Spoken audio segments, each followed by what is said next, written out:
7 शहजादियां और मोरों की कहानी। एक बार एक अजीम बादशाह था जिसके महल की शान शौकत बेमिसाल थी। बादशाह की 7 खूबसूरत बेटियां थीं जिन्हें अपने वालिद के महल में रहना बहुत पसंद था। महल में एक खास बात ये थी कि हर शाम 7 मोर आकर रक्स करते थे जो महल की जिंदगी को जादुई बना देते थे। ये मोर सिर्फ मामूली मोर नहीं थे, हर मोर की अपनी इनफरादी खासियत थी और हैरत अंगेज रक्स की महारत रखते थे। एक मोर की सब्ज परों की चमक ऐसी थी कि जैसे शजर की शाखें चमक उठी थी।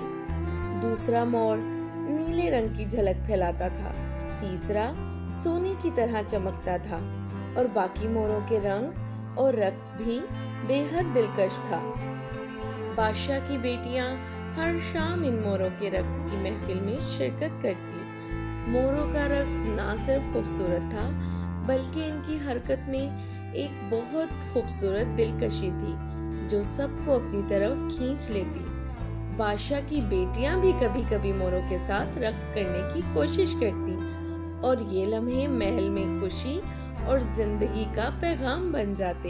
एक दिन एक जादूगर ने बादशाह की सल्तनत को तबाह करने का मंसूबा बनाया। इस जादूगर ने एक तबाही फैलाने वाला गहरे रंग का शॉल तैयार किया जो महल में हर तरफ खौफ व हिरासत फैलाने वाला था।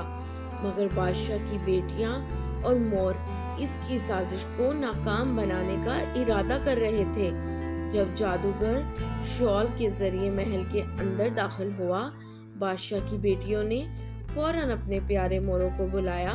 7 मोरों ने मिलकर अपनी सबसे खूबसूरत और जादुई रक्स का आगाज किया जो इतना दिलकश था कि जादूगर की सारी बदी और शॉल का असर खत्म हो गया।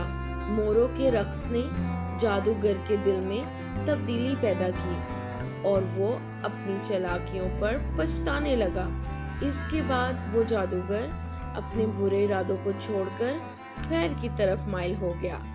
बादशाह की बेटियों और मोरों की जादुई दोस्ती ने न सिर्फ महल को बचाया बल्कि अमन और खुशी की एक नई रोशनी भी हमवार की। इसके बाद बादशाह ने अपने महल में मोरों और बेटियों के रक्स को हमेशा के लिए जश्न मनाने की रवायत बना लिया और हर शाम एक शानदार महफिल सजने लगी जिसने बादशाह की सल्तनत को खुशियों से भर दिया।